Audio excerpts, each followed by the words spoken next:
안녕하세요. 모터매거진 안진욱 기자입니다. 오늘은 지프에서 가장 핫한 글라디에이터를 가지고 왔는데요. 글라디에이터는 랭글러를 베이스로 한 픽업 모델인데요. 랭글러의 박스 타입을 뒷부분을 이제 트럭으로 개조를 했기 때문에 전면부나 다른 부분은 랭글러와 부품을 똑같이 공유를 하고 있고요.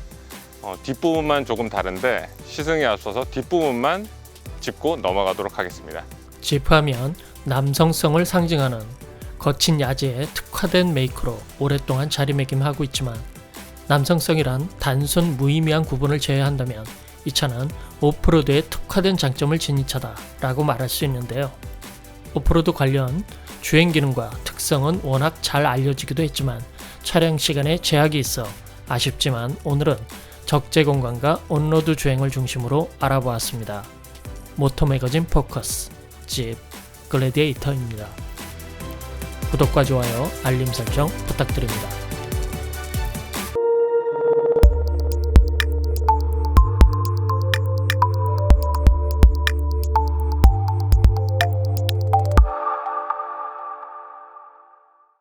먼저 시승차 스펙입니다. 글래디에이터는 3.6L V6 가솔린 엔진에 8단 자동 변속기를 조합, 최고 출력 284마력, 최대 토크 36을 발휘하며 복합 연비는 6.5, 차량 가격은 6,990만원입니다. 차량 색상은 게이트 클리어 코트, 실내는 블랙 색상의 루비콘 단일 트림입니다. 차폭은 1935mm, 차고는 1850mm, 길이는 5600mm, 휠 베이스는 3490mm입니다. 휠 타이어는 17인치 알루미늄 휠과 BF 굿리치 오프로드 전용 타이어가 장착되었습니다.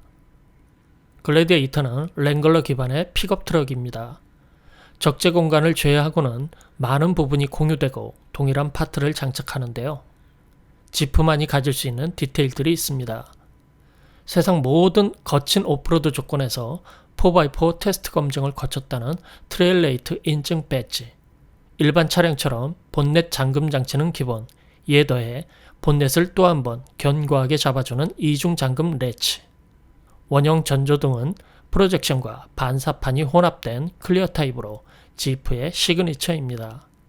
터프한 후드와 팬더 가니쉬, 그리고 사이드 로고, 돌출 타입의 안테나와 열선이 내장된 사이드 미러, 여유있고 두툼하게 처리된 오버핸더와 턴 시그널을 겸하는 투박한 멋의 주간주행 등, 무엇보다 탈착이 용이하도록 도어 레치는 외부로 노출되어 있고요. 기본 제공되는 전용 공구를 사용하여 도어 탈착이 가능합니다. 다음은 글래디에이터의 핵심 후면부를 살펴봅니다. 일단 테일램프부터 살펴보면 테일램프는 랭글러에 있는 거를 그대로 가지고 왔어요. 그대로 가지고 왔고 뒤에서 이렇게 바라보면 딱히 이질감은 들지 않아요. 측면에서 볼 때는 아무래도 C필러 뒤쪽으로 이렇게 도려낸 느낌이 너무 직각으로 도려내 버려 가지고 좀 어색함이 있는데 정후면에서 바라보면 그냥 딱 픽업 트럭이구나, 그냥 트럭이구나 이런 느낌을 주고, 인상적인 거는 이 빨간색 견인골인데 글라디에이터를 타고 오프로드를 가는 일이 많겠죠. 그럴 때는 글라디에이터라도 빠질 수도 있고 누군가의 구조가 필요한 상황이 있을 수 있는데, 그럴 때 이 견인골을 이용해서 차를 끌어내고 할 수가 있는데 그거를 또 심지어 두 개를 마련을 해놨어요. 가운데 있는 경우도 있는데 지프는 모든 변수에 잘 대응할 수 있겠다 생각해서 이렇게 두 개를 마련한 것 같고, 트렁크를 한번 열어볼까요? 트렁크를 한번 열어보면 간단하게 이렇게 열 수가 있는데 잘 보이진 않겠지만 이게 굉장히 깊어요. 굉장히 깊고 어느 정도 적재함을 갖췄다 이렇게 생색내는 용이 아니고, 한 포터보다는 크진 않지만 캠핑을 좋아하시거나 아니면 좀 거창한 취미를 가지신 분에게는 아주 유용하게 쓰일 수 있는 공간이고, 그리고 제가 볼 때는 이게 스쿠터 정도도 들어갈 것 같거든요. 라이딩 즐기시는 분들도 많으니까 그러신 분들은 스쿠터를 싣고 달리셔도 될 것 같고, 마음에 드는 거는 캔버스 커버인데 보통 이런 픽업류의 문제점이 꼭 누군가 뭘 넣어놓거든요. 이게 쓰레기가 됐던 먹다 먹다 남은 커피 컵이 됐든 뭐 그런 걸 꼭 넣어놓는데 그런 거를 딱 방지하기 딱 좋고요. 그리고 탈착도 굉장히 쉽기 때문에 네, 이걸 열었다 닫았다 할 수가 있어서 네, 그런 것도 장점인 것 같습니다. 기본 제공되는 롤업 소프트 토너 커버는 방수 기능을 가진 두터운 컨버스 천인데 혼자서도 쉽게 말고 펼 수 있으며 좌우측 잠금 장치가 있어 견고하게 고정됩니다. 테일게이트 손잡이와 통합된 보조 제동등이 보이고요. 레드 컬러로 포인트를 준 좌우측 2개의 견인고리가 인상적입니다. 스프레이인 베드라이너가 적용된 적재함은 화물 적재 시 적재함 표면을 보호해 주는데요. 거칠한 표면 덕분에 작업자가 미끄러지는 것도 방지할 수 있겠네요. 230V 외부 전원 잭이 있는데요. 플러그 규격은 다르지만 전원을 연결하고 운전석의 카고 전원 버튼을 누르면 문제없이 사용 가능합니다. 다음은 실내를 살펴봅니다. 실내는 랭글러랑 똑같죠. 대칭형 센터 페시아로 이렇게 꾸며놨는데 요즘은 버튼을 좀 최소화하는 게 트렌드긴 한데 글라디에이터는 좀 험로를 많이 가야 되고 그럴 때는 아무래도 이런 물리 버튼이 이렇게 막 차 진동이 심할 때는 더 누르기가 편하기 때문에 이렇게 물리 버튼을 그대로 유지를 한 것 같고 직관성도 좋아서 처음 타더라도 어떤 버튼을 조작해야 내가 어떤 기능을 사용할 수 있는지 뭐 즉각적으로 알 수 있는 것도 좋고요. 그리고 가장 마음에 드는 건 요즘 아무래도 차에 타면 뭐 스마트폰 이렇게 충전을 해야 되는데 그 케이블이 소켓이 바로 이렇게 눈에 보이는 데 있어서 정말 편하고 단 뭐 무선 충전은 없습니다. 무선 충전은 뭐 아쉽게도 없고 송풍구는 좀 동그랗게 만들어서 좀 클래식한 멋을 뽐내고 있고요. 험로를 달리는 차다 보니 이렇게 좀 손잡이가 많거든요.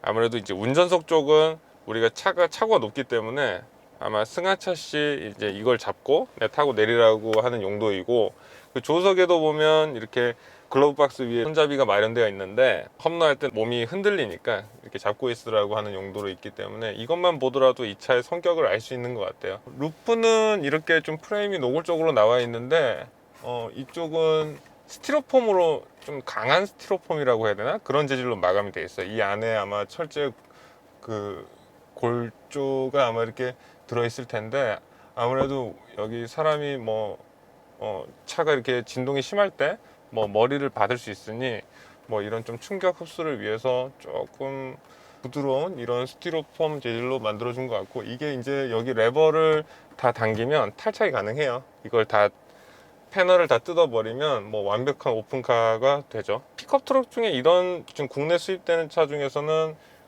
이렇게 오픈 에어링을 즐길 수 있는 픽업 트럭은 이 글라디에이터가 유일하죠. 네, 그게 아주 매력적이고요. 생각보다 놀라운 거는 이런 스티어링 휠이나 시트 이런 가죽 느낌이 굉장히 부드럽고 글라디에이터답지 않게 굉장히 고급스럽고 부드러운 가죽으로 되어 있어요. 그래서 저도 타자마자 굉장히 놀랐는데 아마 이전에 랭글러나 루비콘과 또 사라가 있었죠. 네, 그런 모델을 타시던 분들도 아마 타보시면 훨씬 좋네? 이렇게 느낄 수 있는 부분인 것 같습니다. 8.4인치 터치스크린은 UI가 국산 메이커와는 차이가 있어 언뜻 낯설지만 직관적이고 무엇보다 반응이 빠르다는 장점이 있으며 아웃도어 환경에서 사용을 고려해서인지 인입식을 채택하고 있는 점이 특징입니다. 후방 카메라는 해상도가 좋아 또렷한 화질을 보여주고요. 7인치 디스플레이를 포함한 계기판은 아날로그 기반인데 한꺼번에 보여주는 정보가 많아서인지 다소 혼란스럽게 보이는 느낌이 있습니다. 도어 탈착을 대비하여 윈도우 버튼은 센터 페시아 중앙에 모아둔 모습이고요. 사륜구동에 특화된 기능을 조작할 수 있는 전용 버튼과 외부 전원 컨트롤 버튼이 4개 있습니다. 일반적 사륜구동 차량과는 다른 레벨을 보여주는 지프만의 기능 버튼이 매우 특징적입니다.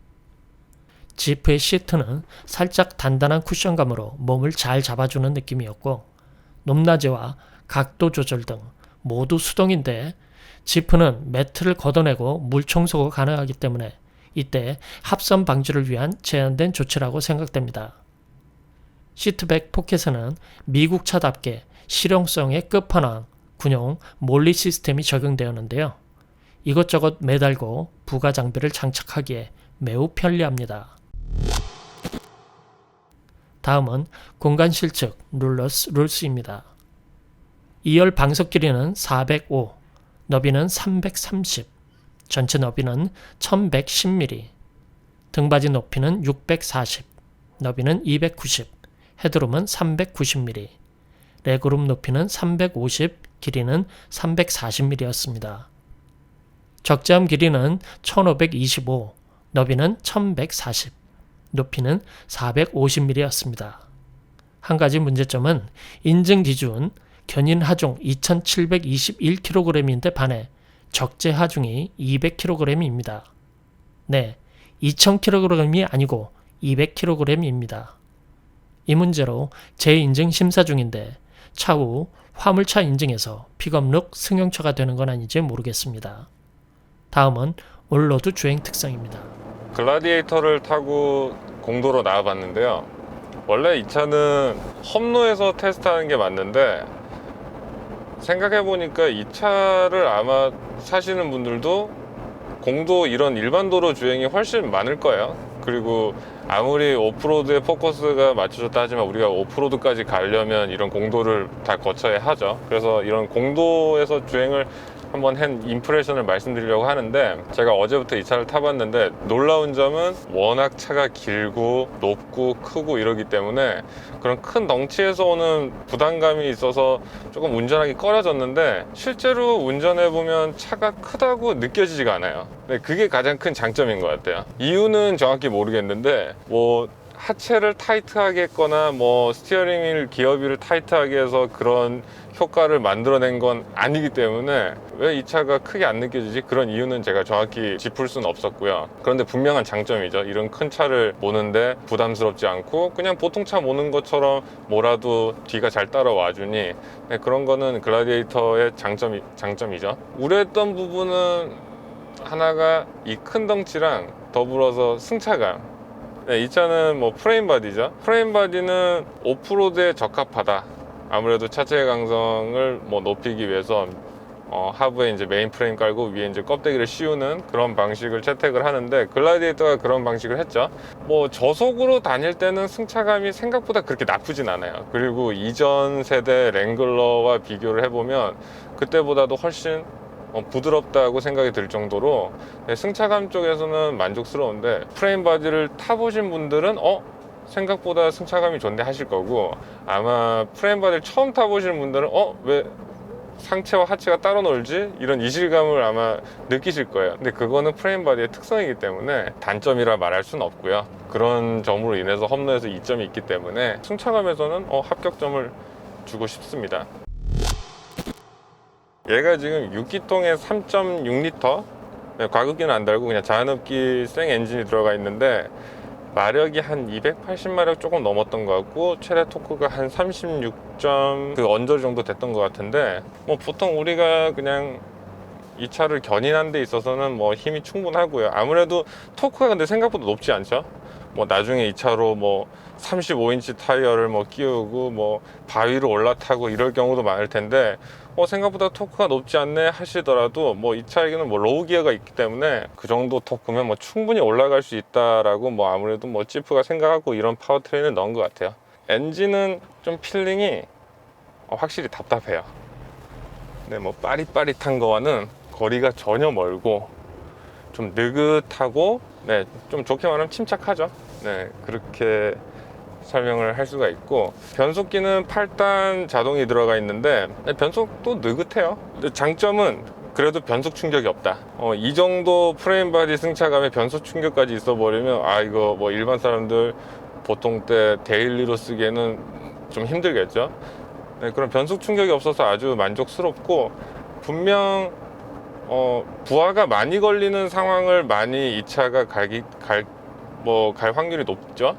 뭐 험로, 뭐 오프로드 내가 동호회와 함께 뭐 달린다고 했을 때 뭐 저단 기어가 나갈 확률이 많은데, 아무래도 뭐 아마 허용 토크가 높은, 아무래도 내구성 좋은 변속기가 들어갔을 거고, 아무래도 로직도 내구성 위주로 보호 로직을 많이 탄탄하게 했을 거라고 생각하기 때문에 변속 속도에 있어서 뭐 불만은 없습니다. 한번 고속으로 한번 조금 밟아 볼게요. 한 시속 한 90km, 네, 100km 그 정도로 한번 밟아보겠습니다. 이 차는 뭐 G바겐 그리고 뭐 미니 이런 것처럼 A필러가 상당히 서 있는 차죠. 윈드실드가 상당히 서 있기 때문에 뭐 풍절음은 어쩔 수가 없어요. 뭐 한 70만 넘어가도 뭐 바람 소리가 막 들이닥치기 때문에. 근데 이거는 어쩔 수 없는 뭐 부분이고,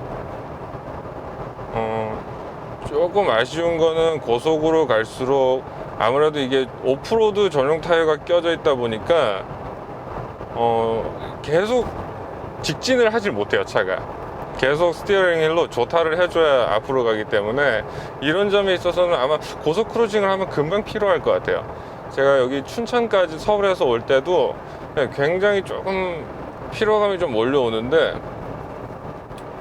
뭐 2차로 캠핑을 가시더라도 뭐 서울에서 그렇게 멀리 떨어진 곳으로는 못 가실 것 같아요. 네, 그런 점은 조금 아쉽네요. 이게 휠 베이스가 굉장히 길기 때문에 조금만 세팅을 잘했더라면 네, 고속 안정감에 있어서 아주 유리할 텐데, 비록 프레임 바디라고 할지라도 네, 이거보다는 더 좋게 나올 수 있을 텐데 너무 바퀴가 따로 노는 듯한, 네, 바퀴와 이 위에 차체가 캐빈에 따로 노는 것 같아서 그러려니 하면 타겠는데, 처음 타고 오시면 이거 왜 이렇게 불안하지? 뭐가 나사가 풀린 게 아닌가? 이렇게 생각하실 수도 있을 것 같아요. 네, 물론 뭐 깊게 파고들면 아무래도 또 오프로드를 가야 되고 하기 때문에 무작정 메인 H 프레임과 뭐 위에 이제 껍데기를 너무 단단히 조여버리면 아무래도 이제 차체 위에 캐비는 쪽에 스트레스가 많이 가기 때문에 뭐 부싱을 조금 소프트한 거를 많이 넣었을 텐데, 그게 이제 고속으로 와버리니 그 미세한 이제 그 부드러운 뭐 유격이라고 해야 될까요? 그런 부드러운 부싱들 때문에 아무래도 이제 상하체가 조금 따로 노는 듯한, 네, 이런 느낌을 들어서 뭐 구조를 이해하고 뭐 이 차 특성을 이해한다면 뭐 충분히 넘어갈 수 있는 부분이긴 하지만 이거 모르고 글라디에이터 차 멋있네? 나도 한번 타볼까? 이러면서 좀 처음으로 접근하시는, 어떻게 보면 그러신 분들에게는 저는 좀 많이 좀 타보시고 많이 좀 공부를 하시고 타시는 걸 저는 추천을 드립니다. 글래디에이터는 픽업 트럭 중 오픈 에어링이 가능한 유일한 모델입니다. 즉, 출중한 오프로드 4륜 기능과 더불어 낭만과 멋까지 얻을 수 있는 특출난 차라는 것이죠. 온로드 성능과 안락함은 조금 제쳐두고서라도 오프로드 기능과 낭만이 필요하신 유저분들께는 대체 불가한 모델이라 말씀드리며, 오토매거진 포커스 지프 글래디에이터 말씀드릴 내용은 여기까지입니다. 고맙습니다.